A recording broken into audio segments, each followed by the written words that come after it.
Selamat pagi semuanya. Perkenalkan kami dari kelompok 3. Di sini kami akan membahas tentang laporan laba rugi tahun 2019, penyesuaian rekonsiliasi fiskal dan jurnal pembayaran PBB, PPh Pasal 25 dan PPh terutang dengan anggota sebagai berikut. Ada Ayu Enda Duningrum, Anjen Srohi, Giska Karlendun, Maya Nubatonis, Dinda Priscilla Lakapu, dan Sarita Benyamin.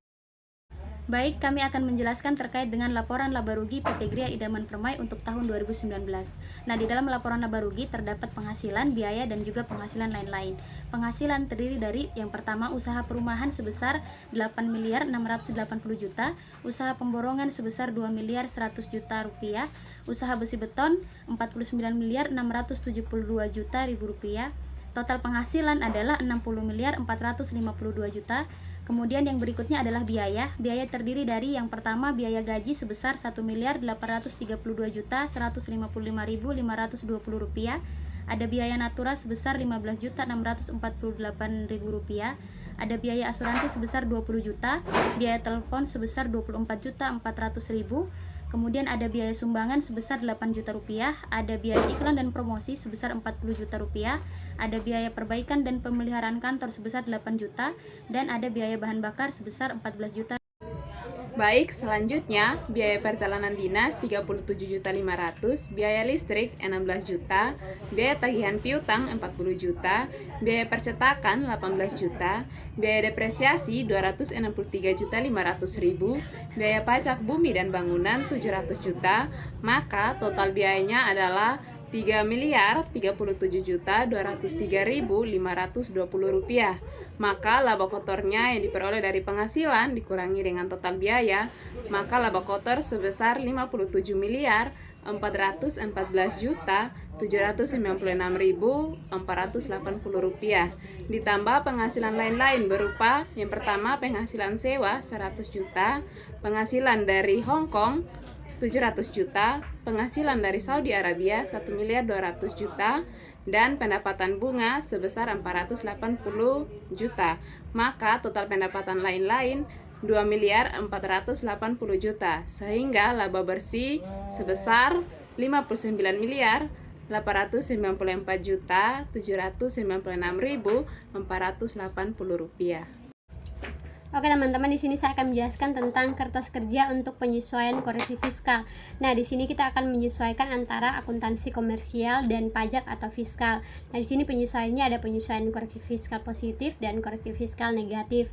Nah, yang pertama untuk pendapatan terdapat ada usaha perumahan menurut akuntansi komersial sebesar 8.680 juta. Nah, dan terdapat penyesuaian koreksi fiskal negatif sebesar 8.680 juta karena merupakan PPh final. Yang kedua, usaha pemborongan bangunan. Nah, di situ menurut akuntansi komersial sebesar 2.100 juta. Nah, dan terdapat penyesuaian koreksi fiskal negatif sebesar 2.100 juta karena sama juga terkena PPh final. Yang ketiga yaitu usaha perdagangan besi beton sebesar 49.472 juta dan menurut pajak atau fiskal sebesar 49.472 juta. Jadi total pendapatan dari ketiga usaha tersebut sebesar 60.452 juta dan menurut pajak atau fiskal sebesar 49.472 juta. Nah, selanjutnya itu harga pokok penjualan. Nah, untuk pertama usaha perumahan sebesar 6.789.9.394 rupiah dan terdapat penyesuaian koreksi fiskal negatif sebesar 6.789.9.394 rupiah karena merupakan PPh final. Yang kedua yaitu usaha pemborongan bangunan sebesar 1.312.400.000 rupiah dan terdapat penyesuaian koreksi fiskal negatif sebesar 1.312.400.000 rupiah karena merupakan PPh final. Dan yang ketiga yaitu usaha perdagangan besi beton sebesar 44.878.878.066 rupiah dan menurut pajak atau fiskal sebesar 44.674.878.066 rupiah dan maka total HPP sebesar Rp52.786.287.460 dan menurut pajak atau fiskal sebesar Rp44.674.878.066. Maka laba kotor untuk penyesuaian koreksi fiskal yaitu sebesar Rp7.677.712.540 dan menurut pajak atau fiskal sebesar Rp4.721.121.934 dan biaya-biaya usaha terdapat yaitu yang pertama biaya gaji atau upah sebesar Rp1.832.155.520 dan terdapat penyesuaian koreksi fiskal positif yaitu sebesar Rp1.282.508.054. Selanjutnya yaitu biaya-biaya. Yang pertama ada biaya natura menurut akuntansi komersial sebesar Rp15.648.000 dan menurut pajak atau fiskal sebesar Rp15.648.000. Kemudian ada biaya asuransi menurut akuntansi komersial sebesar Rp20 juta. Terdapat penyesuaian koreksi positif sebesar Rp14.600.000 dan menurut pajak atau fiskal sebesar Rp3.400.000. Kemudian ada biaya telepon menurut akuntansi komersial sebesar Rp24.400.000. Terdapat penyesuaian koreksi sebesar Rp18.400.000 dan menurut pajak atau fiskal sebesar Rp6 juta. Kemudian ada biaya sumbangan menurut akuntansi komersial sebesar Rp8 juta dan menurut pajak atau fiskal sebesar Rp8 juta. Kemudian biaya iklan dan promosi menurut akuntansi komersial sebesar Rp40 juta. Terdapat penyesuaian koreksi positif sebesar Rp31 juta dan menurut pajak atau fiskal sebesar Rp9 juta. Kemudian ada biaya perbaikan atau pemeliharaan kantor menurut akuntansi komersial sebesar Rp8 juta dan terdapat penyesuaian koreksi negatif sebesar Rp8.150.000 dan menurut pajak atau fiskal sebesar Rp150.000. Kemudian ada biaya bahan bakar menurut akuntansi komersial sebesar Rp14 juta dan menurut pajak atau fiskal sebesar Rp14 juta. Kemudian ada biaya perjalanan dinas menurut akuntansi komersial sebesar Rp37.500.000. Terdapat penyesuaian koreksi positif sebesar Rp28.500.000 dan menurut pajak atau fiskal sebesar Rp9 juta. Kemudian biaya listrik menurut akuntansi komersial sebesar Rp16 juta dan menurut pajak atau fiskal sebesar Rp16 juta.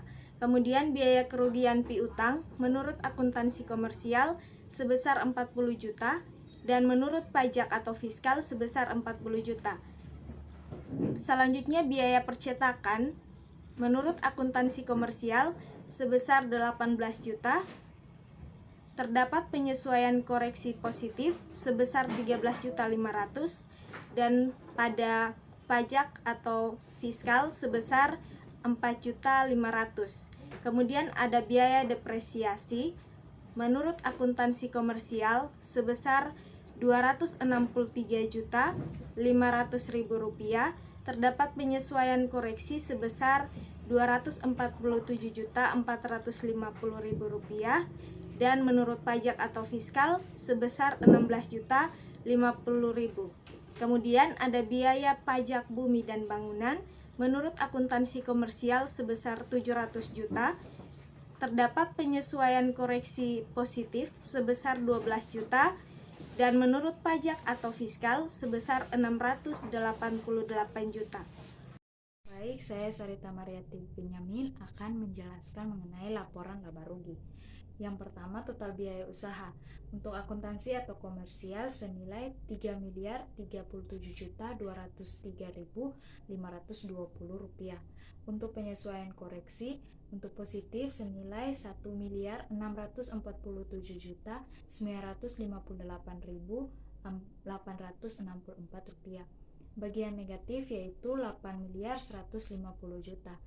Pajak atau fiskal senilai Rp1.379.394.656. Untuk laba bersih usaha, akuntansi atau komersial senilai Rp4.638.509.020. Untuk penyesuaian koreksi positif dan negatif kosong, pajak atau fiskal senilai Rp6.296.317.884. Berikutnya pendapatan sewa. Pendapatan sewa untuk akuntansi atau komersial senilai 100 juta, pajak atau fiskal juga sama 100 juta. Untuk pendapatan bunga senilai 480 juta di bagian akuntansi atau komersial. Untuk pajak atau fiskal juga sama 480 juta. Untuk jumlah penghasilan dari luar usaha yaitu akuntansi atau komersial senilai 580 juta yang dimana didapat dari 100 juta pendapatan sewa ditambah pendapatan bunga senilai 480 juta. Untuk bagian pajak atau fiskal juga sama 580 juta yang didapat dari pendapatan sewa 100 juta dan pendapatan bunga 480 juta. Untuk jumlah laba dalam negeri untuk akuntansi atau komersial senilai Rp5.218.509.020 yang didapat dari laba bersih usaha senilai Rp4.638.509.020 ditambah dengan jumlah penghasilan dari luar usaha senilai 580 juta. Untuk pajak atau fiskal juga sama Rp5.218.509.020. Untuk penghasilan luar negeri senilai Rp1.900.000 untuk akuntansi atau komersial. Untuk pajak atau fiskal juga sama Rp1.900.000. Berikutnya mengenai penghasilan kena pajak. Akuntansi atau komersial senilai Rp7.118.509.020. Untuk pajak atau fiskal juga sama yaitu senilai Rp7.118.509.020. Demikian mengenai laporan laba rugi. Selanjutnya akan dilanjutkan oleh teman. Baik, saya akan menjelaskan jurnal pembayaran PBB, PPh pasal 25 dan PPh terutang. Tanggal 31 Maret 2019 utang PBB sebesar 6.860.000, kas pada kredit sebesar 6.860.000. Tanggal 31 Maret 2019 uang muka PPh pasal 25 sebesar 285 juta, kas pada kredit sebesar 285 juta. 31 Maret 2019 uang muka PPh pasal 22 sebesar Rp558.670.000. Kas pada kredit sebesar Rp558.670.000. 31 Maret 2019 uang muka PPh pasal 23 sebesar 2 juta, kas pada kredit sebesar 2 juta.